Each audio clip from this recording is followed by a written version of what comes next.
Today's learning targets are: I can define and describe the scientific method, I can summarize the characteristics of a scientific hypothesis, I can develop a scientific hypothesis, and I can explain the importance of communicating results. So we're moving on to our next unit, which is obviously the scientific method. A lot of this is review for you. I know that you guys have been learning about this probably since you were actually in the primary center, at least a little bit. This is a probably extremely important topic that we discuss, because everything that has to do with science and actually all of the stuff that you see around you is here because someone had a question or had a problem and they had to find a way to fix that.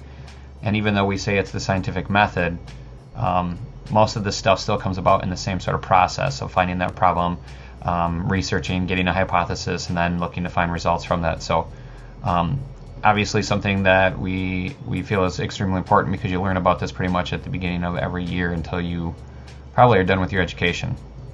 Couple things to go along with the introduction today. One, there is a career card.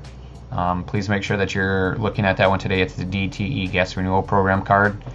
Also, there is a reading assignment today, and we're going to start touching on this a little bit more now that we're getting into the content. Being able to read informative text is extremely important for someone who is going into a science-related field. And even if you're not, as you get into high school, you'll have to read a lot of informative text. So the more we practice that, the easier it is for you. So your job is to still read through that text and do the activities that are associated with that. As always, anything that we talk about or read about, for that matter, can be something that you're tested on. So make sure that you're doing that. I did have somebody read the text for you so you can follow along with that, and then make sure that you're doing the output activity with that.